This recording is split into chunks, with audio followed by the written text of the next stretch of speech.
देखिए green TV YouTube पर भी, बस सब्सक्राइब करें और बेल आइकन दबाएं। नमस्कार, आप देख रहे हैं किसान बुलेटिन। मैं हूं प्राची तिवारी। आइए नजर डालते हैं खेती किसानी और गांव से जुड़ी आज की कुछ जरूरी खबरों पर। जैविक खेती करने वाले किसानों को सरकार ने दिया तोहफा। अब बेझिझक ऑनलाइन बेच पाएंगे अपने जैविक उत्पाद। बागवानी में पहले नंबर पर पहुंचा हरियाणा का जींद। बागवानी फसलों पर अनुदान दे रही है सरकार। नोएडा इंटरनेशनल एयरपोर्ट के लिए मकान खाली कराने पहुंचे कलेक्टर ने किसान पर उठाया हाथ। वायरल वीडियो से बढ़ सकती है मुश्किल।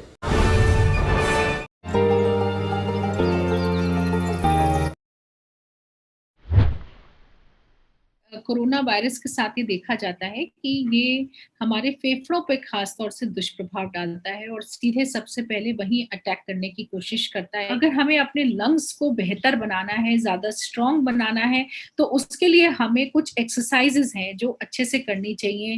खास तौर से डीप ब्रीदिंग एक्सरसाइजेज, गहरी सांस लेना और छोड़ना। ये गुब्बारे फैला सकते हैं आप, वो भी एक लंग्स के लिए अच्छी एक्सरसाइज होती है। उसके अलावा पेट के बल लेट करके हमें जो है गहरी सांसें लेनी और छोड़नी चाहिए, जिसे हम प्रोन ब्रीदिंग कहते हैं। और जो लोग स्मोकिंग करते हैं उनको ऐसे समय पे जरूर धूम्रपान छोड़ देना चाहिए कि हमारी लंग्स स्ट्रांग रहें। कृषि को आधुनिक और किसानों के लिए आसान बनाने की कोशिश में जुटी केंद्र और राज्य सरकारें आए दिन कुछ न कुछ प्रयास करती रहती हैं, जिससे किसानों की आमदनी में बढ़ोतरी हो सके। इसी कड़ी में अब राजस्थान सरकार ने राज्य में जैविक खेती करने वाले किसानों के लिए एक मोबाइल ऐप लॉन्च किया है, जिससे वो अपने उत्पादों की खरीद बिक्री आसानी से ऑनलाइन तरीके से कर पाएंगे। इस ऐप को राजस्थान कृषि विभाग ने बनाया है, जिसे राज किसान जैविक मोबाइल ऐप का नाम दिया गया है। ऐप के बारे में बात करते हुए कृषि मंत्री लालचंद कटारिया ने कहा कि राजस्थान राज्य जैविक प्रमाणीकरण संस्था में 90 जैविक उत्पादक समूह पंजीकृत हैं, जिनमें करीब 20,000 से ज्यादा किसान जुड़े हुए हैं। ये किसान जैविक अनाज, जैविक सब्जी, जैविक मसाले और जैविक फलों की खेती कर रहे हैं, लेकिन अभी तक इनके सामने सबसे बड़ी समस्या बाजार की थी, जिससे निजात दिलाने के लिए किसान व उपभोक्ता को ऑनलाइन मंच उपलब्ध करवाने के लिए राज किसान जैविक मोबाइल ऐप विकसित किया गया है। कृषि मंत्री ने बताया कि इस ऐप पर पंजीकरण कराकर उत्पादक और व्यापारी उपभोक्ता आपस में बातचीत कर उपज की बिक्री और खरीद कर सकते हैं। इसमें व्यक्तिगत और समूह के रूप में प्रमाणित दोनों ही प्रकार के किसान अपना पंजीकरण करवा सकते हैं। जानकारी के लिए आपको बता दें कि अब तक इस ऐप पर 160 किसान और 29 खरीदारों ने अपना पंजीकरण कराया है। एक वक्त था जब हरियाणा का जींद जिला बागवानी के क्षेत्र में सबसे पिछड़े जिलों में से एक था, लेकिन अब बागवानी के क्षेत्र में जींद हरियाणा में पहले स्थान पर आ गया है, जिसकी वजह से ही इस बार जिले में बागवानी की फसलों के लिए सरकार ने 6.25 करोड़ रुपए का बजट जारी किया है। इस बजट के तहत किसानों को बागवानी करने के लिए अनुदान भी दिया जा रहा है, जहां जिला बागवानी विभाग द्वारा किसानों को स्ट्रॉबेरी की खेती करने पर प्रति एकड़ 20,000 रुपए अनुदान दिया जा रहा है।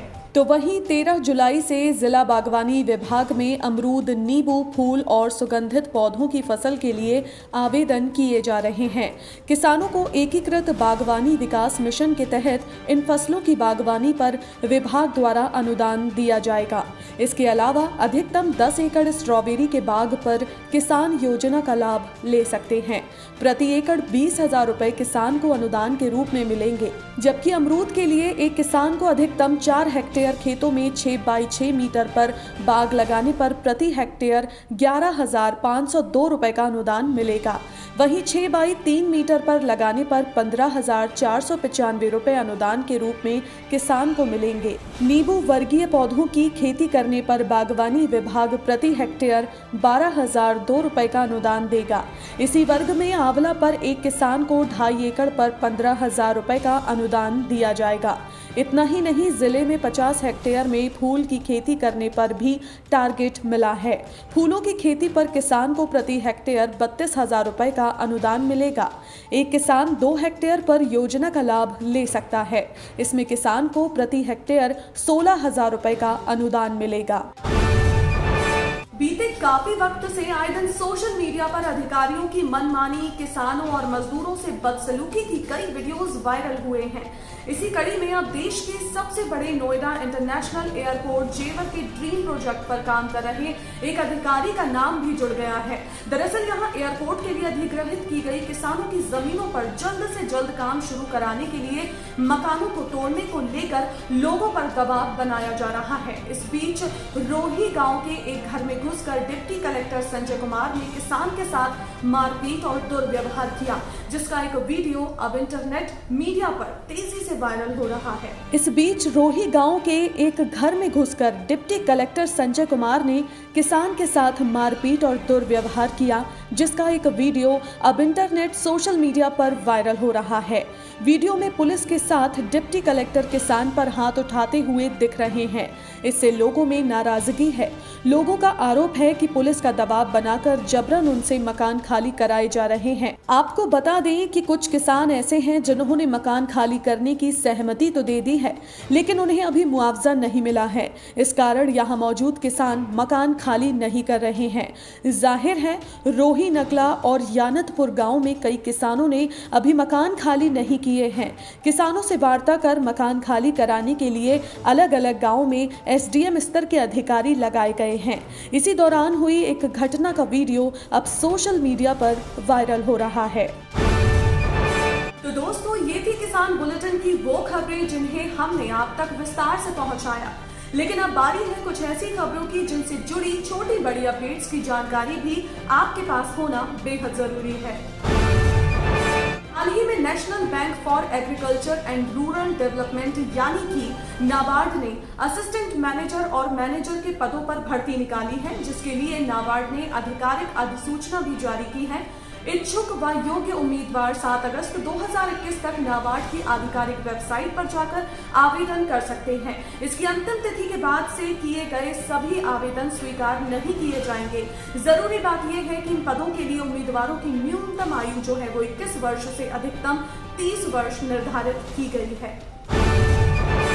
उत्तर प्रदेश के गोंडा जिले में जनसेवा केंद्र के सहयोग से हाल ही में बलरामपुर समूह के मेजापुर चीनी मिल में बलरामपुर ऐप का शुभारंभ किया गया, जिसकी जानकारी देते हुए मेजापुर चीनी मिल के महाप्रबंधक गन्ना एस.के. त्रिपाठी ने बताया कि किसानों को इस ऐप के जरिए उनकी अपनी कृषि योग्य गन्ना रकबा, सर्वे, सट्टा की जानकारी, उनकी फसल को कीट बीमारी से समस्या का समाधान मिल जाएगा। इतना ही नहीं, गन्ना पर्ची, भुगतान आदि की जानकारी भी किसानों को इस ऐप से मिलती रहेगी। उत्तर प्रदेश के गंगापुर के मेजा थाना क्षेत्र के निवैया पहाड़पुर के रहने वाले एक युवा किसान रामाज्ञा पटेल की ट्रैक्टर पलटने से बीते रविवार को मौत हो गई। आपको बता दें कि रामाज्ञा पटेल दोपहर में ट्रैक्टर लेकर खेत की जुताई करने जा रहे थे। रास्ते में बारिश के कारण तालाब के टीले पर ट्रैक्टर फिसलकर गड्ढे में पलट गया। ट्रैक्टर के चारों पहिए ऊपर हो गए। रामाज्ञा पटेल उसके नीचे दब गए। ट्रैक्टर पलटते हुए गांव के लोगों ने देखा तो दौड़कर नीचे दबे हुए किसान को बाहर निकाला, लेकिन जब तक किसान को इलाज के लिए अस्पताल पहुंचाया जाता तब तक ज्यादा खून बहने की वजह से उनकी मौके पर ही मौत हो गई। तो आज के किसान बुलेटिन में फिलहाल इतना ही। आप स्वस्थ रहिए और अपना ध्यान जरूर रखिए। फिलहाल मुझे दीजिए इजाजत। नमस्कार। देखिए ग्रीन टीवी यूट्यूब पर भी, बस सब्सक्राइब करें और बेल आइकन दबाएं।